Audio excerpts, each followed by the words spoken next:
Nabi Nuh alaihi salatu wassalam, beliau diutus oleh Allah subhanahu wa ta'ala kepada suatu kaum di zamannya. Mereka banyak yang menyembah berhala.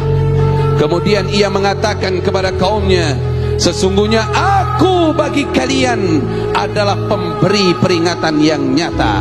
Janganlah kalian menyembah kecuali hanya kepada Allah subhanahu wa ta'ala. Dakwah yang diberikan oleh Nabi Nuh ternyata ditentang habis-habisan, di antaranya oleh orang-orang yang kaya di masa itu dan orang-orang yang punya jabatan besar di masa itu.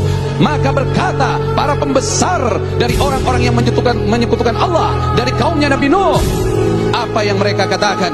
Mereka mengatakan, hai Nuh, kami tidak melihat kamu kecuali manusia biasa seperti kami, dan kami tidak melihat pengikutmu itu ada orang-orang yang hebat, orang-orang yang besar. Mereka itu rata-rata pengikutmu, wahai Nuh, adalah orang-orang yang rendah kedudukannya di sisi kami, orang-orang yang kami anggap bodoh.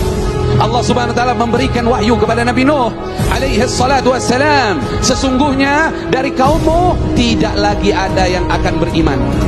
Hidayah sudah ditutup, tidak lagi ada yang beriman kecuali cuman sedikit dari kaumnya yang sudah beriman. Hati-hati, jangan menutup diri dari hidayah Allah. Akhirnya datanglah waktu di mana Allah akan mengazab kaumnya yang tidak nurut kepada ajakan Nabi Nuh alaihi salatu wassalam. Kemudian Allah berfirman, wahai Nabi Nuh, buatlah kapal besar. Maka Nabi Nuh saat itu bertanya kepada Allah, ya Allah, saya tidak punya pengalaman dalam membuat kapal. Saya tidak mengerti tentang kayu, bahkan saya tidak mengerti. Kata Allah subhanahu wa ta'ala, bikin kapal besar itu dengan pengawasan kami dan petunjuk dari kami, kata Allah. Kemudian Allah katakan dalam mengerjakan kapal itu, kamu jangan lagi istighfarkan mereka, orang-orang zalim itu. Jangan lagi kamu ajak bicara dia tentang dakwah. Jangan lagi kamu doakan dia. Sesungguhnya mereka semua akan tenggelam, kata Allah. Ketika Nabi Nuh bikin kapal itu orang-orang yang menyekutukan Allah subhanahu wa ta'ala, yang memusuhi Nabi Nuh, yang biasa menolak dakwah Nabi Nuh, tiba-tiba mereka kangen sama Nabi Nuh. Kemana aja nih Nuh nih, katanya. Kata mereka, oh di atas bukit. Mereka datang ke atas. Apa tujuan mereka datang ke atas? Apa tujuan mereka datang kepada Nabi Nuh? Bukan untuk menerima dakwah, bukan untuk menerima nasihat, tapi untuk mencela Nabi Nuh alaihi salatu wassalam, bahwa setelah kapal itu sempurna, kayunya semua telah terbentuk, semuanya telah tertutup.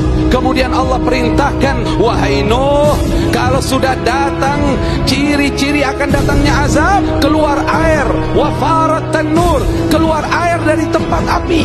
Kalau di rumah setiap orang waktu itu ada tempat pembuatan roti, itu biasanya api. Nah ini kalau sudah keluar air dari situ, berarti banjir mau datang. Nabi Nuh lagi bikin roti, keluar air. Kemudian apa Allah perintahkan? Segera datang kepada kapal itu, bawalah masuk ke dalam kapal itu hewan, semua jenis hewan, satu pasang. Kemudian wa ahlaka, bawa keluargamu wahai Nabi Nuh. Kemudian orang-orang yang beriman bawa bersamamu, dan tidak ada yang beriman kecuali sedikit. Orang yang beriman hanya 80 orang saja. Kemudian apa? Air keluar dari bumi. Air yang dari atas sama dari bawah ketemu, ombaknya seperti gunung. Akhirnya naiklah Nabi Nuh alaihi salatu wassalam. Ada satu putranya tidak selamat, namanya Kan'an. Ada riwayat lain namanya Yam. Dia memilih gunung, akhirnya gunung tidak bisa menyelamatkannya.